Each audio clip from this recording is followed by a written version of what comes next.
This past weekend, at least 52 people were shot, 8 of them killed, in a wave of violence across the city. Have a name you prefer to be called? D. D? Very good. Okay, I'm gonna call you D. There are 625 gangs in Chicago, often warring with internal factions. I involved myself in the gang because I wanted to. I chose that lifestyle because who knows why. Chicago's police say they've seized more guns this year than New York and Los Angeles combined.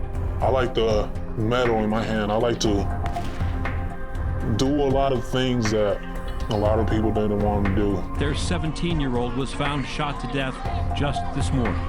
It makes it be a demon. In my eyes, it made me be a demon. It made me want to do harm to people. The murder rate is now at 2 a day. They always say, go kill somebody, go do this. 10 people were killed and dozens were wounded. I heard stories, I heard la la la la. I can tell you all this right here. Since January, there have been more people murdered on the streets of Chicago than American soldiers killed in Afghanistan. I heard about Chris. I heard he was trying to do something good. I heard he was trying to change people's life in gangs. I heard he was trying to cover up tattoos. So that's the seeking I was looking for. I was trying to change my life.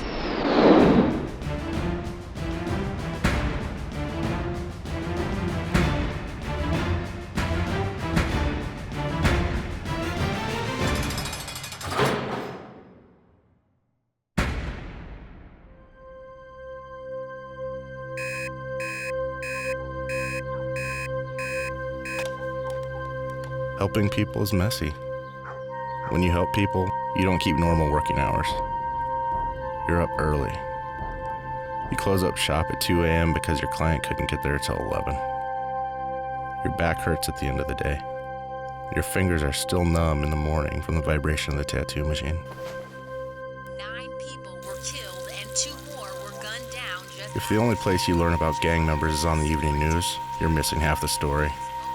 When you label people, they no longer have to be real. People call them gangbangers, thugs.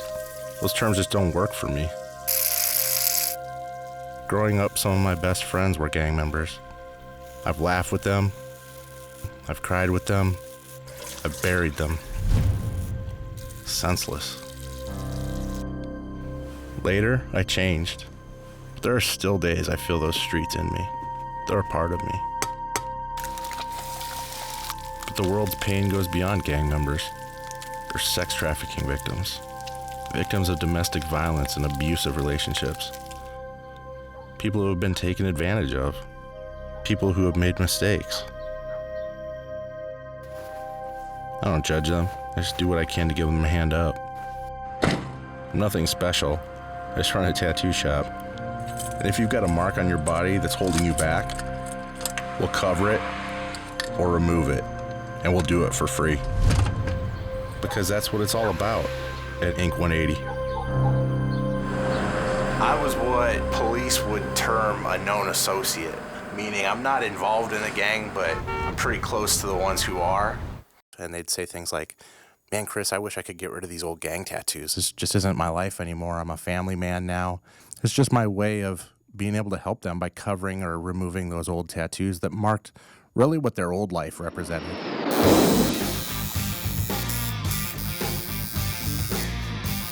Obviously, I love tattoos. But you know, there's some tattoos that just shouldn't exist in this world. And those are the ones that we're trying to get rid of. Chris? Hey, are you Francisco? Yes, I am. Hey, how are you, man? Good, how are you? Good, bro.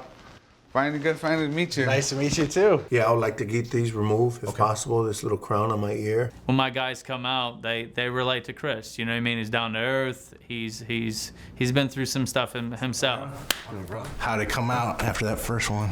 It's pretty decent. Yeah, man, a lot of that came out. That's good. Gang tattoos are always in high visibility areas because they want you to know. When they're in that gang, that's everything. That's their whole family. That's their life. That's what they care about. A cover-up right here, all over my body, you know, from stomach, legs, back, you know, all gang. A smiley face with a revolver blowing his brains out. It was like this big. We see a lot of gang tattoos on the face, the neck, the top of the hands, you know, the knuckles. I really need these off. Old life Yeah. stuff. Yeah, I can't take it anymore. And then when they're out of that life, it's the only thing they want to do is make it not be visible. Taking the opportunity right now, you know? Couldn't wait to show up here. Couldn't even sleep. When I first started inking my body, I did it to keep people away, keep them at a distance. On my arm, I tattooed a skull.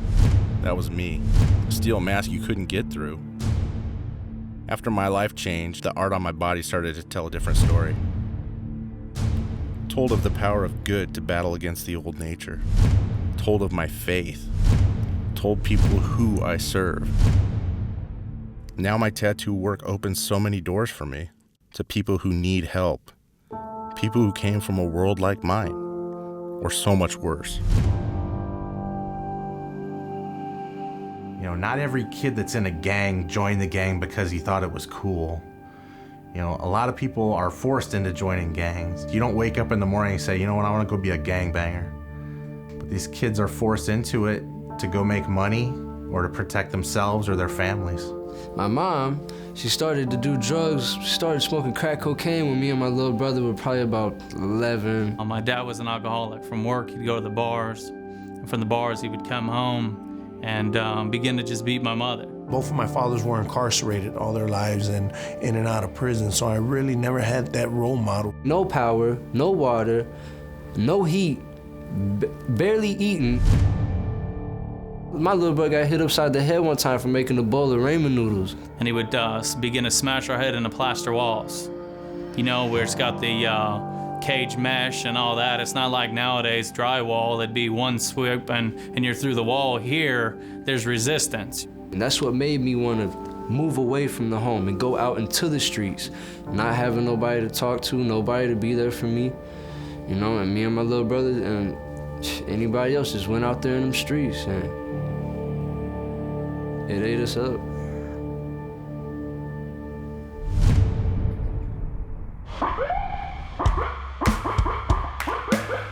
Not all the gang members who want to make a change can come down to the shop.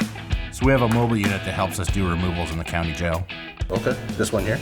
Was that the one with the machine too? Let's get rid of it. We'll be praying for you for sure.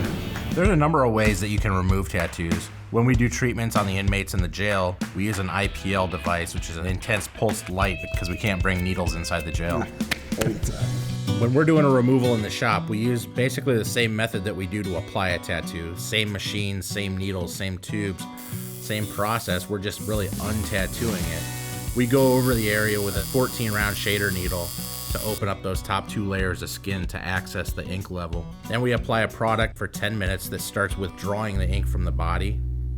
After 10 minutes, we wipe the area clean with medical soap, bandage it, and send them on their way. People always ask me, you know, is this an immediate thing? And it's not. It takes between 3 and 6 sessions to completely remove the tattoo. Domingo, come on in, man. Ready? Oh yeah, been ready, years and waiting. People will say, you know, well, if they're out of the gang, what's the point of getting rid of the tattoo? What's the big deal about it? Well, there's a lot of big deal, actually. If you need me to take any breaks, just say the word, all right? Yes, sir. If there's a rival gang in that area and they see that tattoo, and they all know what they all mean, you know, it's all code to them. That's still a mark saying you're representing that gang. They could be playing in the park with their little girl and somebody sees that tattoo on their leg or their face or their shoulder or something and they'll light them up. They don't care. She don't know that I'm uncomfortable, but I'm looking around, making sure, you know, just watching my back. The gang actually feels like that tattoo is their ownership. And, you know, they own that, so they can take it back from you. If you leave a gang, that's a hard enough decision on its own. Yeah. But man, if they find you later and you're still repping with the tattoos that you're not active, man, they have brutal ways of getting rid of them. They'll go ahead and to the point of cutting it off. Or they'll torch them. They'll burn your skin until that tattoo is no longer readable. You're basically playing Russian roulette. I'm chained down by some other source that I can't break free from. Have you had any problems trying to find work and stuff? stuff? Yeah, of course. It's hard to get jobs when you have tattoos on your face and your neck and your hands. Even fast food restaurants tell me, no, we can't hire. We would hire you, but your tattoos. They're just looking at you, oh, he's probably gonna steal. A truck wash, you know, they told me flat out, no way. We can't hire you because of your tattoos. Every time I looked at myself in the mirror, I was like, wish I never got them. Why did I get them? Believe it or not, sometimes I hate looking at my skin. Just a reminder of ignorance. The face. What went through your mind when you said, I want to get this on my face? You know, you don't think about it when you're getting them. All you're thinking about is, yeah, let me go show them off to all the guys, and let's go to the rival gangs in the neighborhood. Hey, look at me, you know, stuff like that. Oh yeah, I'm bad. Now I got this tattoo. Now that I'm getting it off, people won't just take me for a joke. Well, you know, that's the beautiful thing. You don't have to be defined by what you did yesterday. You can be defined by what you do today and tomorrow. Yeah, it surely is. You sure do. I sure do feel trapped. Anytime you come across a law enforcement professional, they are going to see that tattoo. Bam, that's the first thing they look at. I see their eye move quick to these teardrops. We'll run their criminal history. If I get pulled over by one cop, you know, there's like 3, 4, 5, like, oh, this guy, he looks like he's trouble. You know, they're not gonna know, oh, well, it's okay, he's been away from the gang for 2 years or 10 years or 20 years, whatever it is. I even got pulled over in the mobile unit one day. Cop asked me if I was affiliated, and I'm like, yeah, I'm affiliated with a ton of gangs. And he's like, what? Like, looked at me crazy, and I'm like, yeah, I help them get rid of their old tattoos so they can move on with their lives and not be judged by cops all day. What did he say? He wrote me a ticket. there was no getting out of that ticket. Can't please everybody.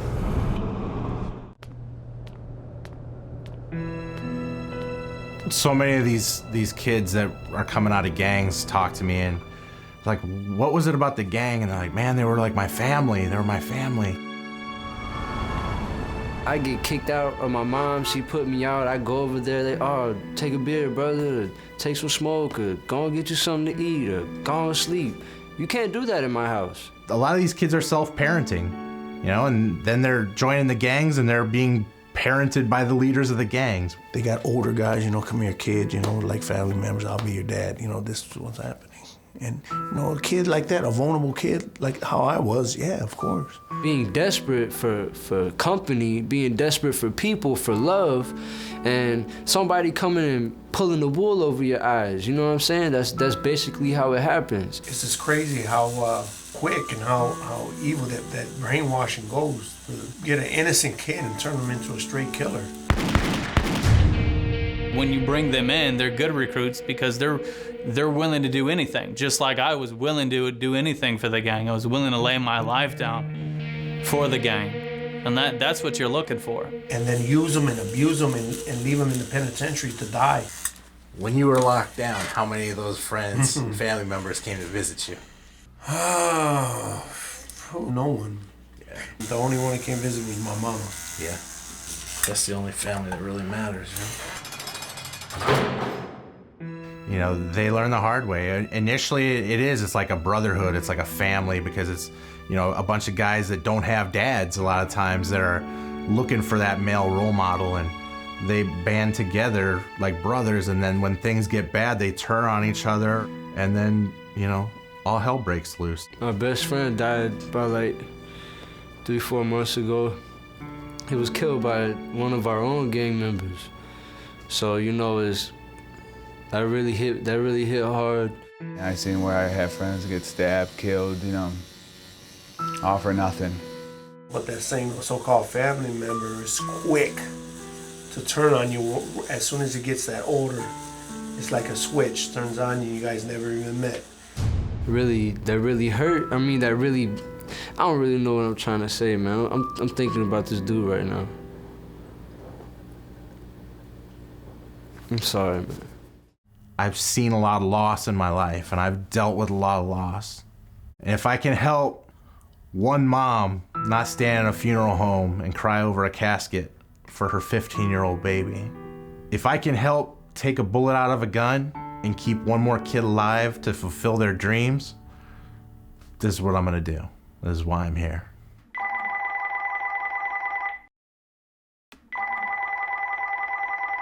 You know, a lot of people, when they get a phone call, they look at their caller ID, and if it said FBI or Department of Homeland Security or Chicago Police Department, they wouldn't answer it. But I welcome those calls because, you know, all that tells me when I see that is, man, I get to change somebody's life today. Okay, cover up or removal? Removal, okay, great.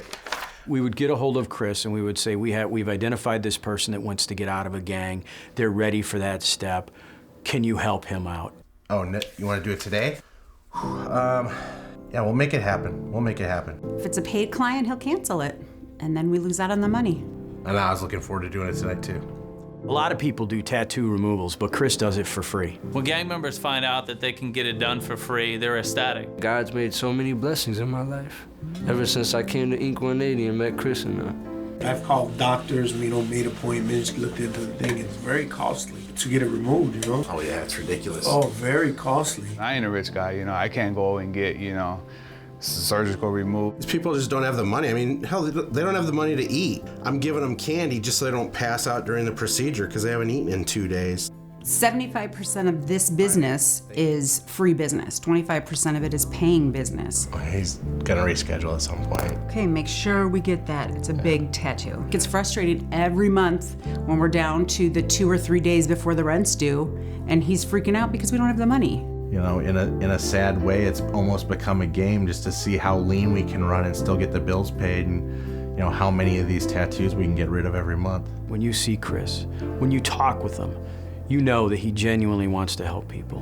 People ask me all the time, I love what you do, I just don't get how you do it for free. Yeah.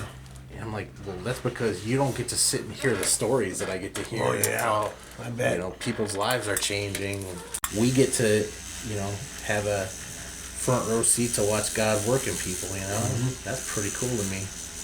As I got older, as I kept coming in and out of prison, my mind started to change. There was a gentleman when I was sitting at this picnic, he was the former Latin king himself. He began to share his story, began to share about, hey, that this lifestyle is full of darkness, that you don't gotta live like this, that there is hope, there is that, and it's found in Christ. God gave me that thought to go to church. I went to church and I just felt like I had to be there, and something was just calling out to me. I felt the void in my heart. I felt it. There's no doubt about it. There was something missing. So I said, God, if you're that God, that loving God, show me, please, because I'm lost. I'm I'm one step to death. And I walked up there and I threw my hands up and I gave him the glory. I gave it to God, man. Better than I gave it to anything in my life. And I felt that love. I've found that peace in him, that joy in him. On the inside of me, that's just how I pictured it. Was God just blossoming like a flower at that very instant. When I woke up, a calm, a peace was over me. I wasn't even feeling sad no more. I wasn't even, I'm sorry. I finally found what I was always trying to fill that void with, and drugs and alcohol and the gang life. As some manipulative family, I finally found that in God.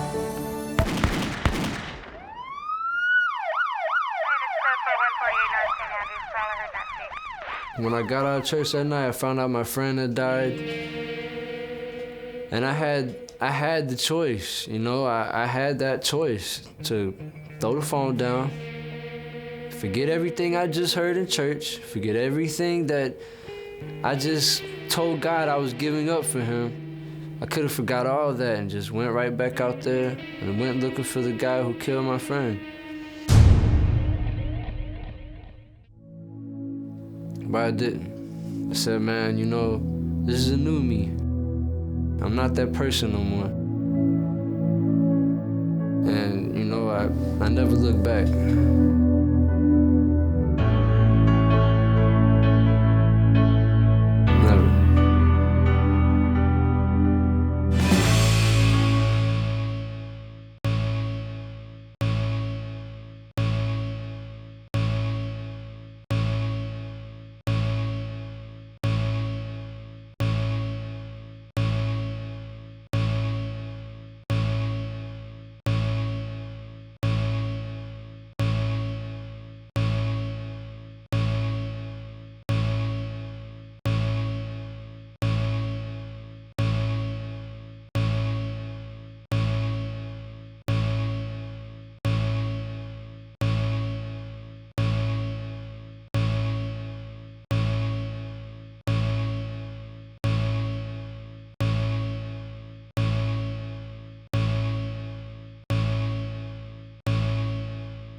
People who have been kicked around and abused know how it is. The streets of life are cold. They're not safe. They're full of rubble and pain. They're lonely. Down the alleys are predators, looking for the vulnerable, looking for the weak. The world is bleeding. It can't heal itself. Someone has to show it how to look up. Hey! So I used to be in the sex industry. I was an exotic dancer. I started at 19, and I ended up escorting in Las Vegas and Beverly Hills. And then I got out and sought purpose as to why I went through hell and back. I love to see girls get a reset button, because I got one. You got the sketch? Yeah. I've gotten like 8 tattoos in the last 5 months hanging out here. She's a rock star. She really is a rock star. Yeah, I think Annie's biggest concern is she won't be able to change his tattoo as often as she changes her hair. This one says Eve's Angels in Hebrew. The name of my organization is Eve's Angels. We go into places where sex is being sold and form relationships with the girls. Oh, I love them. That's a show like it's actually. I'm in a strip club at least once a week, if not 3-4 times. Sweep up over your shoulder and down to the back. And if they ever decide that they want to make the transition to get out of the life, that will help them. So that first night, you know, when you went for amateur night, you said? Yeah. Like, how did you decide, you know, I'm gonna do that? What drove you to do that? The money. How much was it? I was 19, okay? It was $200. Don't judge me. I'm not judging. No little girl grows up wanting to be in the sex industry. Nobody has that aspiration as a child, and there's a reason for that. I mean, you know, I was raped in high school. I was sexually assaulted as a teenager. You know, things have happened. There's certain aspects of my life that conditioned me almost. They made the sex industry look sexy and glamorous. And it was the biggest lie going. At 19, I don't understand. You know, I'm making this choice to go in and do amateur night. It's the first time I'd ever been in a strip club. I walk in and the girl's hanging upside down, in white stilettos only, hanging upside down from the pole with her legs spread, and she's playing with herself. And I'm like, oh my, and everything in me was like, get the hell out of here. You know, the myth is like, oh, these girls love it. First of all, listen, let me tell you. They don't love it. It's what circumstances brought them to do. It's the same with me. I want to run, I don't. And got up and danced in the front row. There was a guy that I used to sleep with in high school. And all his friends. I was so scared, man. And this is what's crazy. So you feel completely exposed. Yeah. But that's being applauded. I'm being praised for this. I'm being applauded for being exposed. That messes with your mind a little bit. You know? Yeah. It messes with your mind. Still messes with your mind. What you don't understand is by the time you get in there, what the toll that it takes. I mean, and it's within the first week. People don't even know. So you get up on stage, they think that's it. No, you gotta get on a couch and grind on some old dirty man. The sex industry is the sex industry. You're selling sex, whether legally or illegally. If you don't get a choice on who, $20 is $20. And you have to tune it out. You don't know what he's getting ready to do, but you're grinding on men for a living. You start to understand this is not what I signed up for. This is not what I thought that it was. I'm 19 years old and I got a 7-year-old man hold me down in one of the booths until he da-da-da-da-da-da, you know? Sorry. That's what strippers, that's what you're doing in the back room. You wanna know what's going on in the back room? That. So you go into an alternate state and you get high, you get drunk. When you get drunk, when you get high, you know? That's the part they don't talk about. Try to get up at 8 o'clock in the morning when you've been on a drug binge. When you've been drunk all night, you took your last shot at 5 a.m. to do your last dance because you can't cope with the fact that you gotta grind on this old, sweaty, bald, nasty man. Yeah. It's the same age as your dad. But that one choice, and I think back, I'm like, who would have thought that at 19 years old, I would have entered into this culture. I had no idea what I was doing. It took me for this crazy ride through hell. Changed my whole entire life forever. Yeah. Because here's the thing, any girl that's entered into the sex industry will never be the same again. Being in the sex industry, you know, there's always a grooming process for girls to get in there. Nobody wakes up and is like, I'm gonna be a hoe or I'm gonna be a stripper. And so, you know, to know that there's girls out there that are actually being forced to be in this. You know, I chose to be in it. I was never forced in it. Human trafficking happens in every community in every city of this country. Sex trafficking is one of the fastest growing crimes in America. It's organized and it's a huge problem. 20 beds lined up and girls were chained to these beds and men would come in and out. Gangbanger can sell a kilo of cocaine and the kilo of cocaine is gone. One young girl can make $300-400 in an hour. You know, they call these girls boomerangs because that's what it is to them. It's a recurring revenue stream. It happens here in America every day. And if you don't think it does, you're fooling yourself. And most people in this country don't even know that this happens. They don't know about human trafficking. If they do, they've heard about it happening in Cambodia or Thailand. They'll have that sort of HBO movie special in their head, you know, where people are being brought over in crates from overseas. And I'm not saying that doesn't happen. I'm just saying that it's much closer than what they think. We've had cases where we've had people chained to beds.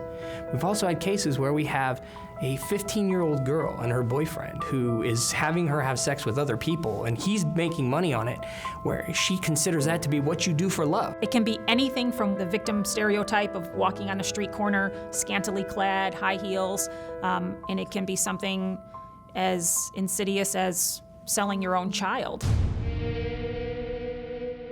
Sex trafficking in this country is done electronically. You'd be surprised how easy it is to buy sex. There's probably someone within 100 feet that's attempting to do that. It's everywhere. It's everywhere, phones. It's not Julia Roberts and Pretty Woman. It's young girls being sold on the internet, on websites. Technology is terrifying. Take the picture, post the ad, set up where you're gonna meet, make the phone call all with one device. Place their order and have that order filled within the hour. They can be delivered to the house like a pizza. Literally, this is a made-to-order industry. A human trafficking ring is branding women and girls who are used for prostitution. The purpose of tattoos has historically been just like at Auschwitz, you know, with the tattooing, the branding on the forearm. It's the exact same thing as branding slaves in the United States. What do people brand? They brand animals. They brand cattle. So when you brand a person, what are you trying to show? That is my property. Hey, what's going on? Good to see you. Nice to see you. How's it been? Good. Good? Sit down. Can I see the progress we're making here? For most pimps, what they call girls are your stable, like having horses, a stable full of horses. So I'm guessing that's where the horseshoe part played in. And the production was that I was to produce money, that I was a production, that I was a moving, walking, you know, money maker. I mean, I worked from 9 to 9 in a massage parlor, and then I'd have to head over to the strip club to work from 12 to 4 in the morning, and then get up again by 9. Some of them are so bold as to put them on their faces or their necks. Some of them put them on ankles, wrists, hands, even arms or chests. They brand these victims a lot of times with barcode tattoos. Pimps and traffickers, they have their own network. And the idea of a barcode that can go back, that can be tracked back to a specific pimp so that if she gets away, she could actually be returned to her owner. Have a seat. I'm so excited to have you be done with this tattoo. Every day they look at that, it triggers that emotion, and we just help take that away. Doing okay still? Yeah. The neck is a very sensitive spot, for sure. My childhood was really traumatic. My mom abandoned me at 5, but before she left, she had a lot of boyfriends that were molesters and stuff, and she sold me to pedophiles. At 13, I tried to commit suicide, and I went to go live with my grandmother. There is a common factor of these red flags that you see in these victims. They're runaways, throwaways, a history of dysfunction in the family. The first victim that was brought to me was a 19-year-old girl. Her grandmother actually sold her to a pimp to cover a $75 crack cocaine debt. When my grandmother was an alcoholic, she really didn't want to raise me, and I was on the street and sleeping with men for a place to sleep at night. The average age of entry into prostitution and to the sex trade is 12 to 14. They get conditioned even easier because they are so young and easier to just completely take over their whole psyche. It's cold, it was February. I had basketball shorts on and some shoes and a sweatshirt, and I remember pulling the sweatshirt over my knees and just sitting there, just waiting for somebody to come.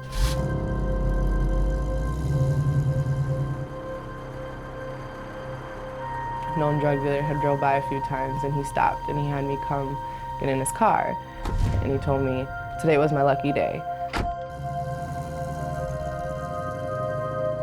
Traffickers will proudly say that they are as good as any psychologist out there in being able to read a victim. They go after the weak. They find these kids when they're homeless and they're on the streets. They can pick up in an instant what these kids' vulnerabilities are. They know exactly what to say and how to say it, and they're great manipulators.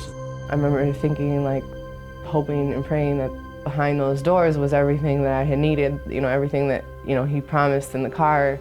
I had this, as the steps going up, I just remember imagining all these wonderful things.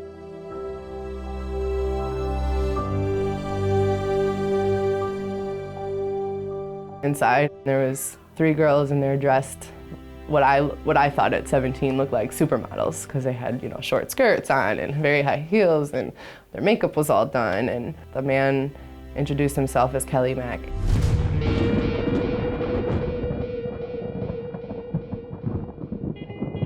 Control is always the most important thing to a pimp or trafficker, because they don't want to lose this. That's their business. This is, they make their money. We could be sold at any moment in time. Like, if we were out in public and, like, let's say it wasn't really our time to be working at that moment, but some man looks at us at the restaurant, we have to go to work.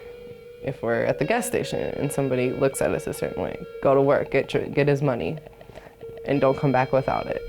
One of the larger myths would be the fact that prostituted individuals get to keep the money. These victims, they are not allowed to keep 1 penny of what they take from the Johns. If you're caught putting it in private part areas or wherever, I mean, that could be death to them. That's what they say. Or you will wish you're dead from the beating that you'll get. Pimps they're disgusting people. They're not above beating and torturing these girls and these victims to get them to do what they want. They don't care. They're not people to them, they're commodities. In the morning, he counted their money. One of the girls was short, and so he had her and me go to the back room where he had her stripped naked and he beat her bloody while I had to watch to let me know what happens when you disobey. Sex trafficking victims always have a quota. What it is will be set by their abuser, by their trafficker or their pimp. My quota had gotten up to $1,000, he said, because I could pass as white, so white girls could make $1,000. I think about that a lot when I think about a girl who says, well, I only saw 7 guys today. They have to continue working until they've turned their 30 tricks or their, for the day or whatever it is, and brought in whatever amount of money they're supposed to bring in. I didn't make that night, and I didn't come back on the bus. I stayed in Chicago, but it wasn't long before I ran into the next pimp, and the first night he beat me, and I knew I was right back to where I was. You can't hear stories like this and not be affected. It's impossible. You hear things you don't want to hear. You hear things you'll never get out of your head. What if that was my daughter? What if that was my son? And you basically have a choice. Am I going to close off and be another wall for these survivors to bang up against? Or am I going to pay the price and keep my heart soft so they have someone to listen to them, someone to cry with them? That's why I go to counseling. It helps me. It's an outlet for me to sort through the images and the stories that I hear. When I take that time, it allows me to be real and vulnerable with these survivors. I may be the first man in their life who will actually sacrifice for them. Give something to them without expecting something in return. And as hard as it is, it's always worth the cost. A lot of times when women or men enter the sex trade, it's by force. A lot of times it's by choice. A lot of times it's by accident. You know, what started off as an amateur night at 19 kind of turned into a career, you know, and it wasn't supposed to do that. A girl said, "Hey, have you ever been to Vegas? You would make so much money out there."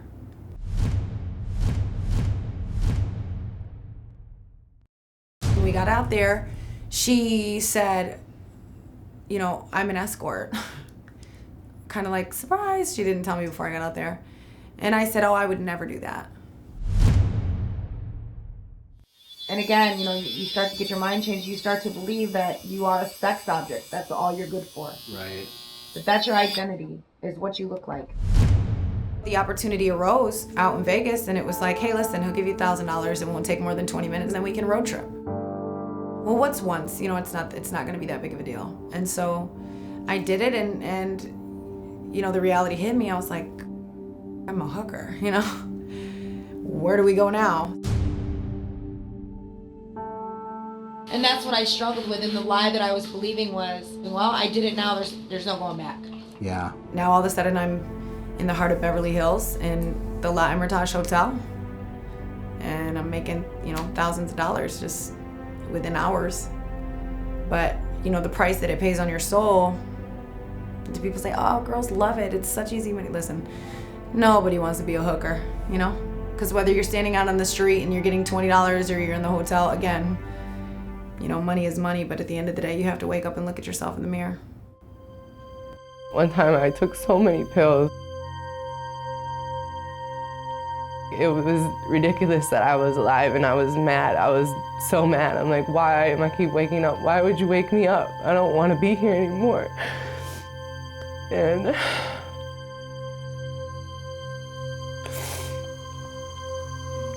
yeah. When I hear people call human trafficking a victimless crime, it's infuriating. The mental factor sometimes even overrides the beatings and the rapes that they go through, that I went through. It's a combination of mental and physical abuse, and the trauma that results from it. It changes the individual, it changes their soul, it changes who they are, to the point where they can't recognize themselves and they become who that individual wants them to be. You get lost. You get lost. People often will ask me, you know, they're being trafficked, why don't they just run away? Well, we've got cars, airplanes, trains, we've got great transportation in this country. Why can't they just get away from them? It's not that simple. It's because they're threatened and they're beaten and they're addicted to drugs. I too have heard those words, "I will kill you or I will kill your family." And you know, there's certain people you believe. They have nowhere else to go. The place where they came from was such a bad experience that this is either the equivalent or maybe better. Plus, they're brainwashed into thinking that their pimp actually cares for them and loves them. All of us remember our first kiss, our first boyfriend or girlfriend, and if you figure a 12, 13, 14-year-old girl has their first love, and that first love is a trafficker. They a lot of times have developed an emotional attachment to the trafficker, and that's from the trafficker's purposeful efforts to do that. The person that I thought I was like the house lady and he was the house man, thought we were like in this together. And one day it occurred to me he was my pimp. I was like, okay, yeah, but it took about 5 years for me to realize that. It's not as simple as, we're in a situation where we don't want to be, we just get up and leave. That just doesn't happen. So we leave this on for 10 minutes.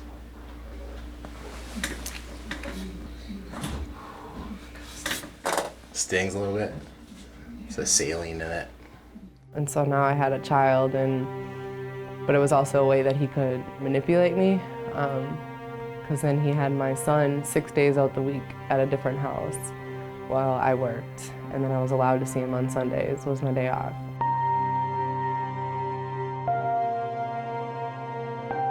And I would work 14-hour days now because that was the only way I could see my son. I had to make that quota every week to see my son.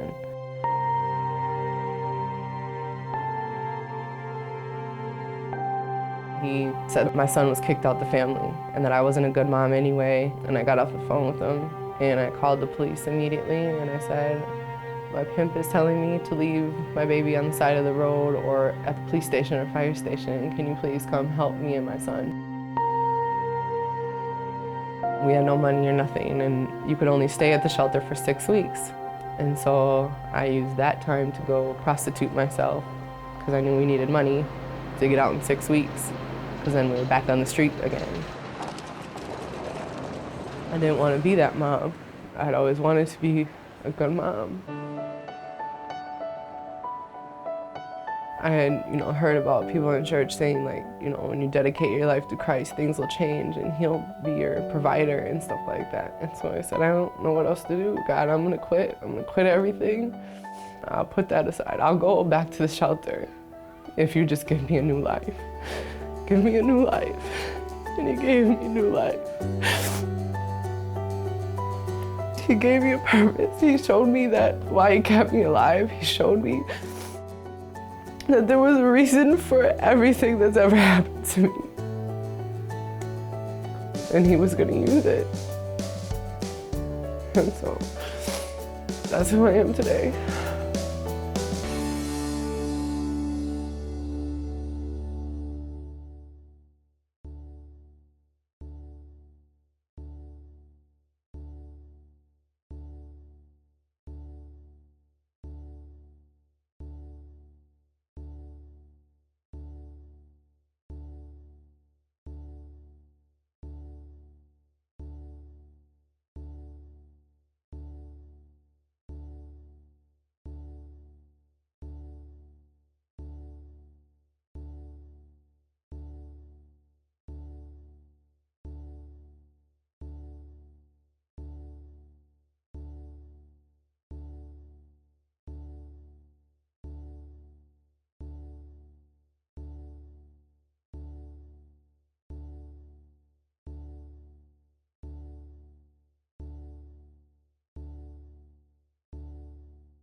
When people make a change in their life, it's like turning onto the expressway.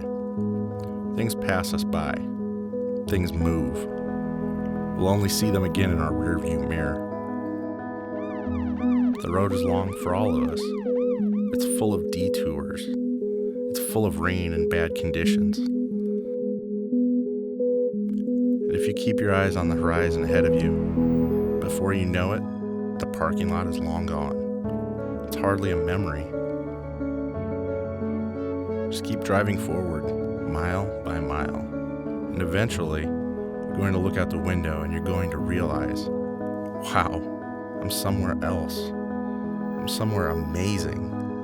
I'm somewhere I never thought I could be.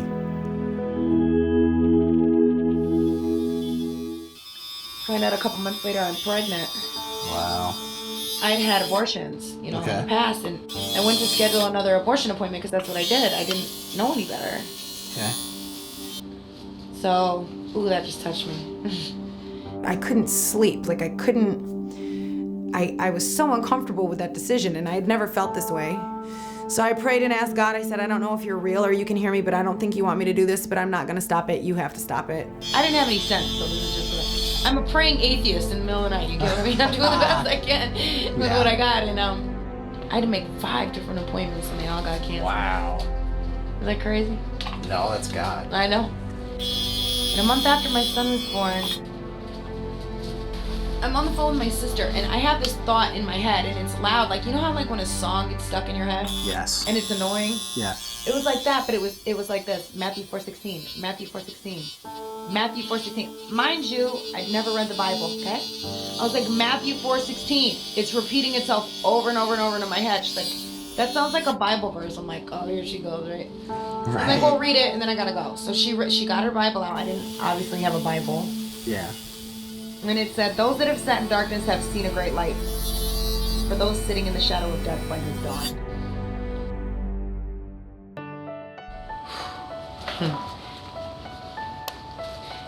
Oh, I'm about to cry. I had no clue what that meant.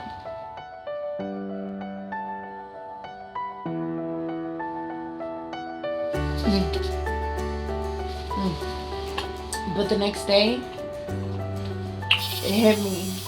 Yeah. And I knew. I knew I was forgiven. I knew I was saved. And I knew he was real. That's the best feeling in the world, isn't it?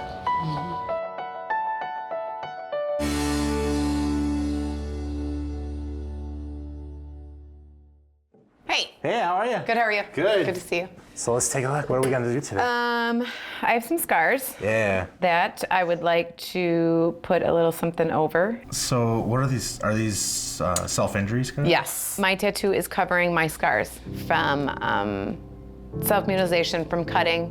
It was a very dark time, and it was a very painful time, but yet it made me who I am today. And so I think the scars are such a part of me and my story, so I don't want to cover all of them. Okay. But I definitely want the symbolism of Christ in there. I mean, I love that. So we put a cross, and I put the word free so that I could be free from the pain inside through him. It fits perfect. Yeah, I think so too. Really like it. All right, well, let's get set up. Awesome.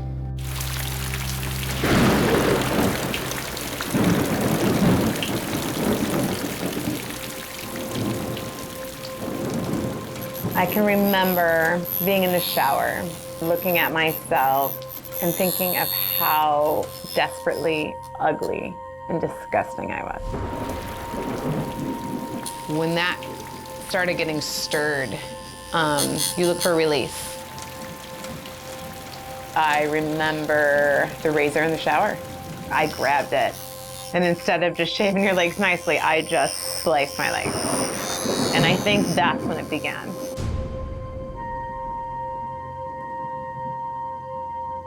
It was not about trying to kill yourself.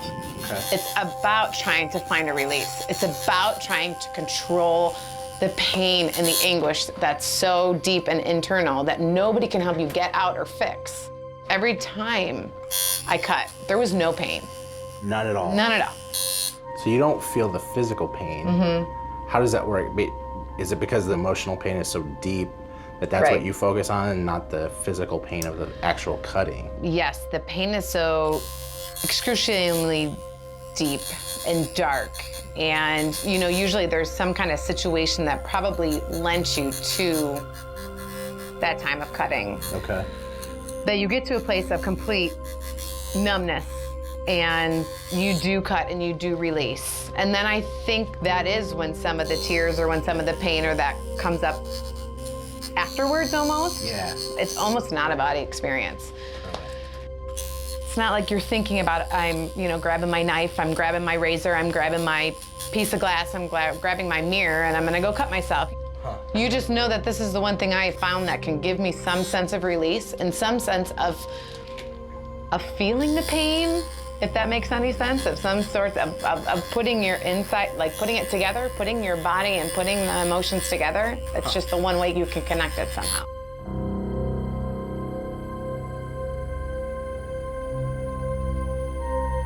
So it got to a point where even cutting wasn't even doing it for me anymore. I sat on my bed and I poured out all the medicine on the bed that was in the baggie of shrinks coming out of everywhere. Yeah. And just chugged it all.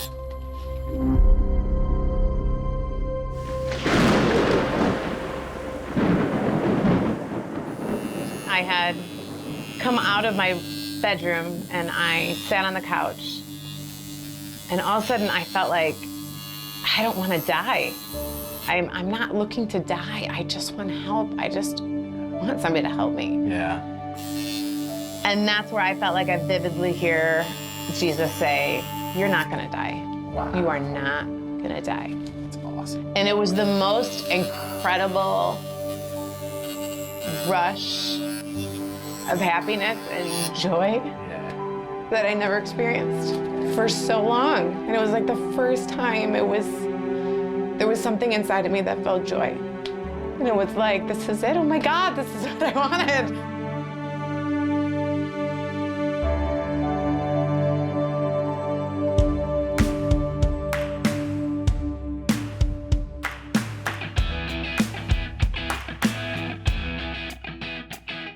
In the back room where we do all the trafficking removals, I painted a tree on an 8-foot by 8-foot canvas. And one of the 2 ceremonies that we do there has them taking, after we've removed their tattoo or covered their tattoo, dipping their hand in a paint and applying it up onto the tree to portray leaves on the tree. Probably the most moving part of what we do. We take an 8 by 10 picture of their old tattoo and we have them put it into a paper shredder. And it really just serves as an exclamation point on something that's very significant to them, of getting rid of that tattoo that defined who they used to be. On the gang side, whatever their color was from their gang, take the bandana that was that color and tag out their old street name and cross it off, because on graffiti walls out on the streets, when you crossed off, it means you're dead. And really, that's what we're trying to symbolize, is that old life is dead. So they'll tear it in half and then they'll tie it up to the poles we have above us. I would say whoever is going through that, you're so loved. You're so loved. And you're so much more than scars. And you're so much more than pain. There is a Christ out there that loves you. And there are people out there. The world is full of broken, hurt people. Yeah. You'd be surprised once you reach out how many people actually are broken with you. Yeah. Mm-hmm. Hey, you ready to check it out? Yeah, let's do it. All right, come on. When Christ came into my life in a real and positive way is when the whole 180 turned. Oh my gosh, it looks amazing. And his healing and his unconditional love just completely turned my life around to understand that I am worth so much more than a scar on my arm.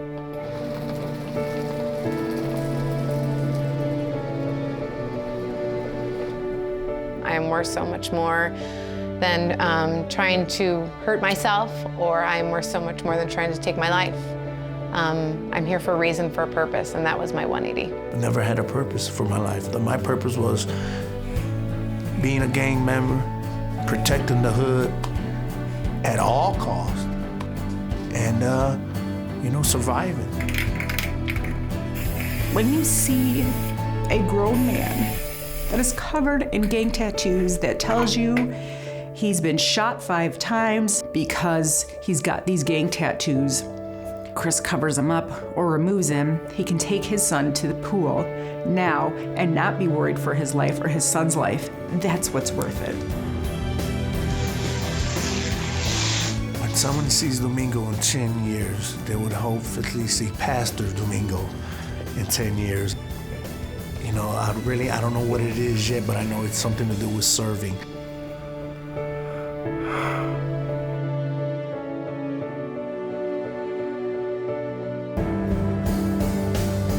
I'll never stop saying that Jesus is Lord, because He's always going to be Lord in my life, always, always, no matter what anybody says.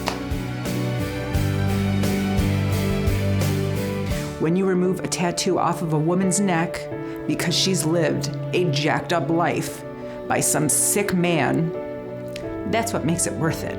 just now I know when it actually happens, I'm probably gonna be like, look at that, and like looking in the mirror all the time and not having to worry about the way I wear my hair. I wanted to do more. I want to help these girls. I want to give them a way out.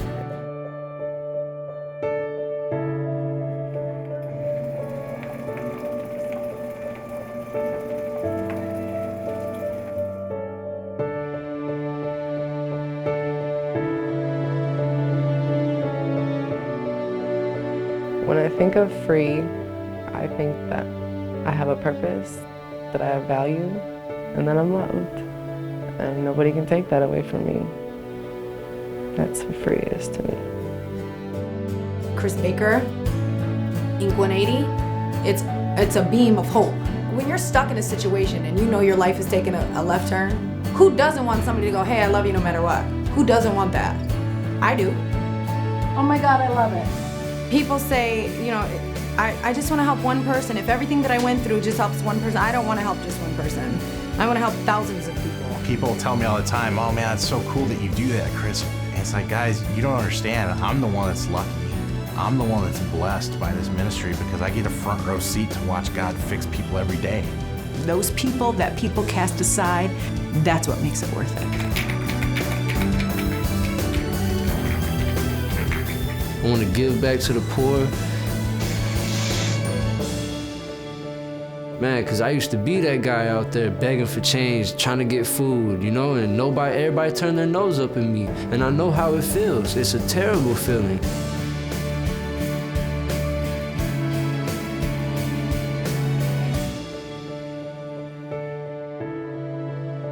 I want to make people feel like they're loved and let them know that, you know, through God, I was able to do this, and you can too. Anybody can.